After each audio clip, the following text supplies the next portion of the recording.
Баршаңызға қайырлы күн. Бар жоғы 3 ғана ингредиенттен тұратын дәл осы витаминге бай, иммунитетті көтеретін салатты сіз де отбасыңызға жасап қуантсаңыз болады. Және иммунитеті төмен достарыңызға жіберуді ұмытпаңыз.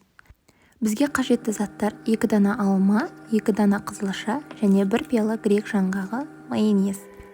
Ең алдымен жуылған 2 алмамыздың қабығын дәл видеодағыдай ашып, ортасындағы дәнектерімен барлығын тазалап алатын боламыз.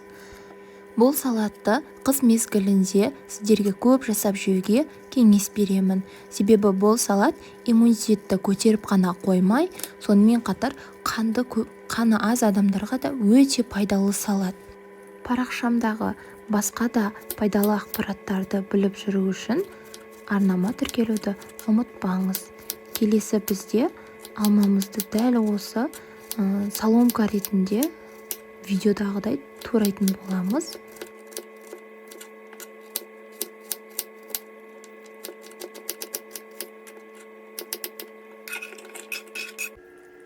Келесі кезекте үккіштің кішкене тішесі арқылы қызылшамызды өткізіп алатын боламыз. Егер сіз үккішті алғаш рет қолданып жатқан болсаңыз, қолыңызды абайлаңыз.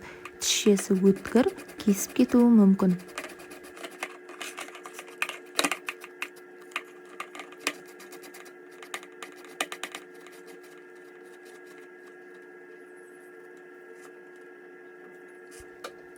Келесі кезекте жаңғағымызды дәл осындай пакетикке салып, тақтайымыздың үстіне оқтаудың көмегімен дәл видеодағыдай жасасаңыздар болады. Болмаса измельчительмен майдаласаңыздар да болады. Менде ол болмағандықтан қолдың көмегі арқылы кішкене күш салмақ түсіріп езгілейміз осылай.